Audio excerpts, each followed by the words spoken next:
جو سینکڑوں کی تعداد میں ہندو کمیونٹی کے لوگ تھے وہ مودی دہشت گرد کے کئی سالوں کے وعدوں سے تنگ آ کر اب واپس پاکستان آ رہے ہیں۔ ایک تازہ رپورٹ سامنے آ رہی ہے کہ مزید 3 درجن کے قریب ہندو جو پاکستان سے بھارت شفٹ ہوئے تھے وہ واپس پاکستان آ چکے ہیں، کیونکہ انہیں بھارت کے اندر مناسب حقوق نہیں مل سکے ہیں۔ اس سے پہلے بھی 100 سے زائد ہندو کمیونٹی کے جو مہاجر افراد تھے پاکستان سے بھارت گئے تھے وہ واپس پاکستان آ چکے ہیں۔ پاکستان کے اندر ہندو کمیونٹی کے لوگوں کو اچھے انداز سے ٹریٹ کیا جا رہا ہے۔ ساتھ ساتھ ناسکام اطلاعات سامنے آ رہی ہیں کہ 11 کے لگ بھگ جو ہندو خاندان کے لوگ تھے جنہیں مودی دہشت گرد کے اقتدار میں قتل کیا گیا، ان کے انصاف کا مطالبہ بھی پاکستان نے بھارت سے کیا ہے کہ ہندو کمیونٹی کے جن لوگوں کو قتل کیا گیا بھارت کے اندر انہیں بھرپور طریقے سے انصاف فراہم کیا جائے۔ اس کے علاوہ ناظرین پاکستان سے خبر سامنے آ رہی ہے، عورت مارچ کے نام پر پاکستان کے اندر جو بے حیائی پھیلانے کی کوشش کی گئی اس کے خلاف جو قومی اسمبلی کی جو مذہبی کمیٹی ہے اس نے شدید تحفظات کا اظہار کیا ہے، اور پاکستان کے اندر جو ہم جنس پرستی کے فروغ کے لیے کوششیں کرنے والی NGOs ہیں ان کے خلاف کریک ڈاؤن کا فیصلہ کیا گیا ہے۔ وزارت داخلہ کو وزارت قانون کو آرڈر دیا گیا ہے کہ پاکستان کے اندر روشن خیالی لبرلز سیکولرز خیالات کے ہم جو NGOs ہیں پھیلانے والی NGOs ہیں ان کے خلاف کریک ڈاؤن ہونا چاہیے، اور انہیں کسی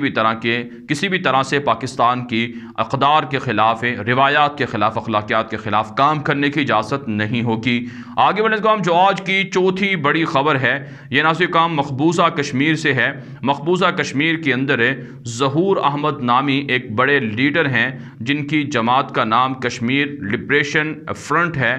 JKLF، ان کو دوبارہ سے گرفتار کر لیا ہے۔ ان کے خلاف بھارت نے بغاوت کا قانون کا سہارا لیا ہے کہ وہ حکومت کے خلاف اور بھارت کے خلاف متنازع سرگرمیوں میں ملوث پائے گئے ہیں۔ اس سے پہلے بھی درجنوں ناظرین کام آل حریت پارٹیز کانفرنس کے لیڈر ہیں، حریت قائدین ہیں جن کو جیلوں کے اندر ڈالا جا چکا ہے۔ ساتھ ساتھ ناظرین کام سری نگر کے اندر آج بڑے پیمانے پر احتجاج ہو رہا ہے، مودی دہشت گرد کے متنازع اقدامات کی شدید مذمت کی جا رہی ہے۔ اس کے علاوہ ناظرین کام کشمیر کے اندر مقیم روہنگین مسلمانوں کو گرفتار کیا گیا ہے، ان کے حوالے سے جو پٹیشن ہے، جو اپیل ہے، اس کی سماعت بھارت کی سپریم کورٹ میں ہو رہی ہے، لیکن روہنگین مسلمان جو کشمیر کے اندر پناہ گزین تھے وہ اس بات کے لیے تیار نہیں ہیں کہ وہ کشمیر سے نکل کر واپس برما جائیں۔ ایک طرف سے ناظرین کام بھارتی حکومت یہ دعویٰ کر رہی ہے کہ فوجی بغاوت کے بعد برما سے آنے والے فوجی اور پولیس اہلکاروں کو بھارت پناہ دیے ہوئے ہے اور انہیں واپس جانے کے لیے مجبور کبھی نہیں کرے گا،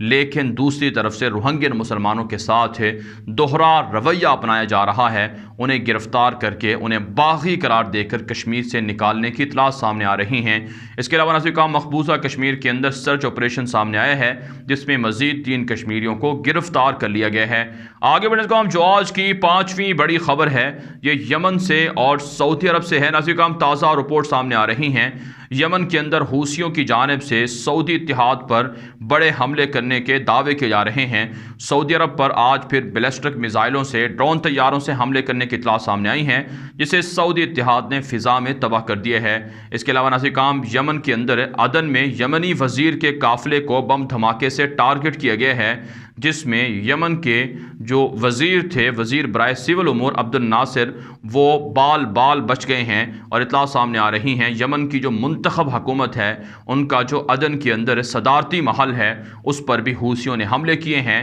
لیکن سعودی اتحاد اور یمنی فورسز کی کامیاب کارروائیوں کے بعد ان حملوں کو پسپا کر دیا گیا ہے۔ آپ جانتے ہیں یمن کے اندر گزشتہ 6 سالوں سے جنگ جاری ہے جس میں نہ حوثی کامیاب ہو سکے ہیں، نہ سعودی اتحاد کو کوئی فتح مل سکی ہے، اور حوثیوں کو ایران کی جانب سے پشت پناہی حاصل ہے، جس کی وجہ سے سعودی عرب کا دفاع اور سعودی عرب کا امن بھی خطرے میں ہے، اور لاکھوں یمنی بھی اس جنگ سے متاثر ہو رہے ہیں۔ آگے بڑھنے کو ہم جو آج کی 6ٹھی بڑی خبر ہے یہ ترکی سے ہے۔ ترک صدر رجب طیب اردوان کی جانب سے جناح قلعہ نامی ایک جنگ ہوئی تھی جو برطانیہ کے ساتھ عثمانیوں کے لشکر نے لڑی تھی آج سے 106 سال پہلے۔ اس کی 106 سالہ برسی کے موقع پر طیب اردوان اردگان نے خطاب کرتے ہوئے کہا ہے کہ ہمارے آباء و اجداد عثمانی اور ترک، انہوں نے اسلام اور ترک قوم کی سربلندی کے لیے، امت مسلمہ کی سربلندی کے لیے بڑی قربانیاں دی ہیں اور دشمنوں کے خلاف ہمیشہ فتح یاب رہے ہیں۔ آج بھی ترکی وعدہ کرتا ہے امت مسلمہ کے اتحاد کے لیے، ترک قوم کی سربلندی کے لیے اور ترکی کی آزادی کے لیے ہر وقت تیار کام کرتا رہے گا اور آزادانہ طریقے سے کام کیے جائیں گے۔ طیب اردگان نے کہا ہے کہ ہمارے خلاف دشمن ہمیں دھمکیاں دینے سے، ہمارے حقوق پر ڈاکہ ڈالنے سے، ہمیں پریشرائز کرنے سے دشمن باز رہے۔ آج بھی ہمارے پاس وہی صلاحیتیں ہیں، وہی طاقت ہے جو ہمارے آباء و اجداد عثمانیوں کے پاس تھی۔ اچھی بات ہے ناظرین کرام، طیب اردگان اپنے ماضی کے جو آباء و اجداد تھے ان کے تاریخی کارناموں کو بھولے نہیں ہیں، بلکہ وقتاً فوقتاً جو اس طرح کی بڑی فتوحات ہوتی ہیں، ان کی جو برسیاں ہوتی ہیں یا ان کی تقاریب ہوتی ہیں، ان میں طیب اردگان خود شریک ہوتے ہیں اور ماضی کو، تاریخ کو یاد کر کر موجودہ ترک قوم کو جگاتے ہیں، انہیں بیدار کرتے ہیں کہ ترکی کا ماضی یہ تھا اور ان کا حال یہ ہے اور ان کو مستقبل بھی ماضی کی طرح ہونا چاہیے۔ بہرحال ناظرین کرام، ایک اور خبر ترکی سے سامنے آ رہی ہے کہ مزید 5 دہشت گردوں کو جن کا تعلق PKK نامی کرد باغی دہشت گرد تنظیم سے تھا، انہیں گرفتار کر لیا گیا ہے۔ اس کے علاوہ ناظرین کرام، طیب اردگان کی جماعت کے لوگوں نے کہا ہے، ان کی کیبنٹ کے وزیر نے کہا ہے کہ 26 بار ترکی کے اندر بڑے حملے کر کے، بڑی کارروائیاں کر کے، دھماکے کر کے حکومت کو نقصان پہنچانے کی کوشش کی گئی ہے، لیکن ترکی کے خفیہ اداروں نے بر وقت کارروائیاں کرتے ہوئے دشمنوں کے ان عزائم کو خاک میں ملایا ہے۔ آگے بڑھنے کو ہم جو آج کی 7ویں بڑی خبر ہے، یہ فلسطین اور اسرائیل سے ہے۔ ناظرین کرام، امریکی سابق صدر ڈونلڈ ٹرمپ کے یہودی داماد ہیں جیرڈ کوشنر، جنہوں نے ڈیل آف سنچری کے حوالے سے بڑا مرکزی رول پلے کیا اور اسرائیل اور عربوں کے تعلقات کے حوالے سے انہوں نے بڑا گہرا رول پلے کیا ہے۔ اس حوالے سے ناظرین کرام، ان کو یہودی بڑا سراہتے ہیں کہ امریکی ہو کر، یہودی ہو کر وہ اسرائیل کے لیے بڑا کام کرتے رہے ہیں۔ لیکن ناظرین کرام، یہودی جیرڈ کوشنر، انہوں نے وال اسٹریٹ جرنل کے اندر ایک آرٹیکل لکھا ہے، اس میں فلسطین اور اسرائیل کے تنازع کو انہوں نے ریل اسٹیٹ ڈسپیوٹ کہا ہے، جس پر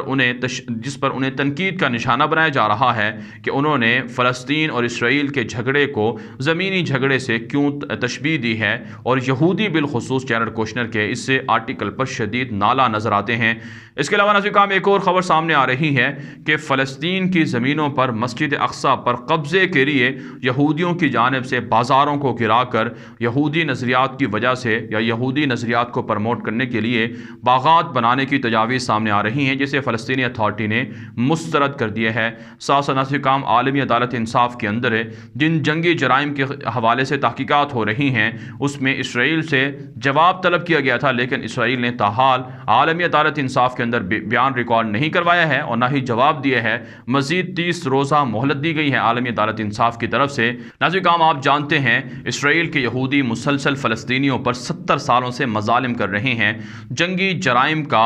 بالکل ان پر ثابت ہوتے ہیں، لیکن امریکہ اور یورپ ان کی پشت پناہی کر کے اسرائیل کو ایک طرح سے سافٹ کارنر دیے ہوئے ہے، جس کی وجہ سے عالمی عدالت انصاف کے اندر یہودی ریاست اسرائیل پر پابندیاں نہیں لگ سکی ہیں۔ امت مسلمہ کو اسرائیل کے جنگی جرائم پر اپنا کردار ادا کرنا چاہیے۔ اس کے علاوہ ناظرین کرام، ایک اور خبر سامنے آ رہی ہے کہ نیتن یاہو نے کہا ہے کہ متحدہ عرب امارات نے ان کے دورے کو ملتوی نہیں کیا، بلکہ کچھ وجوہات کی وجہ سے انہوں نے انتخابات کے بعد دورہ کرنے کا اعلان کیا ہے۔ نیتن یاہو کے حوالے سے خبریں مشہور تھیں کہ متحدہ عرب امارات نے نیتن یاہو کے دورے کو ملتوی کروایا ہے تاکہ الیکشن کے اندر دھاندلی نہ ہو سکے، لیکن بہرحال ناظرین کرام، سیاسی طور پر نیتن یاہو کی پوزیشن کمزور بتائی جا رہی ہے۔ آگے بڑھنے کو ہم جو آج کی 8ویں بڑی خبر ہے، یہ ناظرین کرام ایران کے معاملات کے حوالے سے ہے۔ تازہ رپورٹ سامنے آ رہی ہیں، طہران کی جانب سے کہا گیا ہے کہ حسن روحانی کے جانے سے پہلے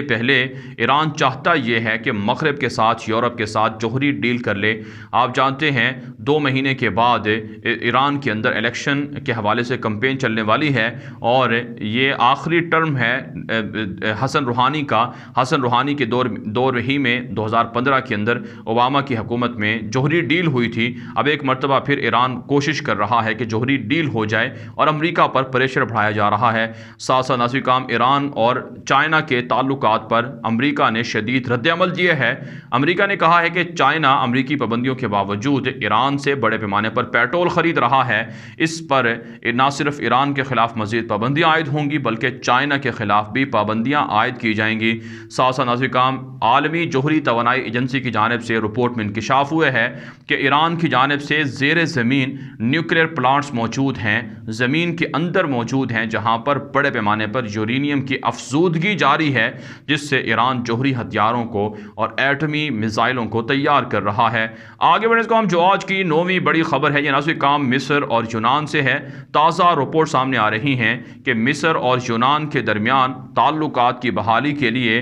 ڈکٹیٹر عبد الفتاح سیسی اور یونان کے وزیر اعظم کے درمیان فون پر بات چیت ہوئی ہے۔ مصر اور یونان نے اتفاق کیا ہے کہ ترکی کے خلاف بحر متوسط کے اندر مصر اور یونان مشترکہ طور پر موقف رکھیں گے اور ترکی کو یہاں سے پیٹرول اور گیس کے ذخائر تلاش نہیں کرنے دیے جائیں گے۔ اس سے پہلے مصر اور یونان کے درمیان فوجی باہری جنگی مشقیں بھی ہو چکی ہیں۔ ساتھ ساتھ ناظرین کرام ایک اور خبر سامنے آ رہی ہے کہ امریکہ اور مصر کی باہری فوجوں کے درمیان جنگی مشقوں کا آغاز ہو چکا ہے اور یہ جو بائیڈن کی حکومت کے آنے کے بعد پہلی باہری جنگی مشقیں ہیں۔ ہدف اور مقصد یہ ہے کہ اسرائیل کی حمایت، یونان کی حمایت کے لیے مصر کا ساتھ دیا جائے اور ترکی کو بحر متوسط سے گیس اور پیٹرول کے ذخائر تلاش نہ کرنے دیے جائیں۔ اس کے لیے ترکی کو امت مسلمہ کو خبردار رہنا ہوگا کہ کس طرح سے دشمن مسلمانوں کے غلبے سے خوف زدہ ہے اور مسلمانوں کی ترقی کے خلاف کام کر رہا ہے۔ آگے بڑھنے کو ہم جو آج کی 10ویں بڑی خبر ہے، یہ ناظرین کرام امریکہ سے اور ایتھوپیا سے ہے۔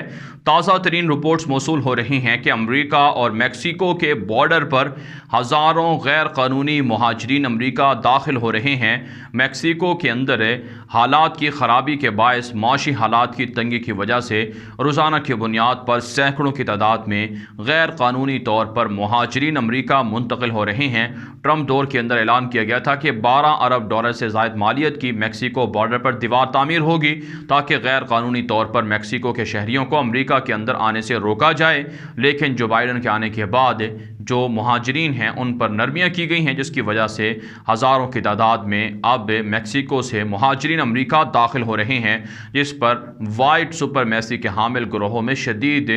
بے چینی پائی جا رہی ہے اور انہوں نے ان مہاجرین کے خلاف کارروائیاں کرنے کی دھمکیاں دی ہیں۔ ساتھ ساتھ ناظرین کرام ایتھوپیا سے خبر سامنے آ رہی ہے کہ تغرائی قبائل کے ساتھ مسلح جھڑپیں تاحال جاری ہیں۔ امریکہ اور اقوام متحدہ کی جانب سے ایتھوپین حکومت پر پریشر ڈالا گیا ہے کہ تغرائی قبائل کے گروہوں کے ساتھ جھڑپوں میں وہاں کے نہتی عوام کو نہ کچلا جائے، ان کے انسانی حقوق نہ چھینے جائیں۔ بہرحال ناظرین کرام دنیا بھر سے تھی آج کی 10 بڑی خبریں۔ ان خبروں کے حوالے سے آپ کی کیا رائے ہے؟ اپنی رائے کامنٹ کے ذریعے سے ضرور ہم تک پہنچائیں۔ مزید خبروں کے لیے آپ ہمارے ٹویٹر اکاؤنٹس دنیا میرے آگے، غلام نبی مدنی اور ہمارے نئے فیس بک پیج غلام نبی مدنی کو فالو کر سکتے ہیں۔ آج کے لیے اتنا ہی، اجازت دیجیے، اللہ حافظ۔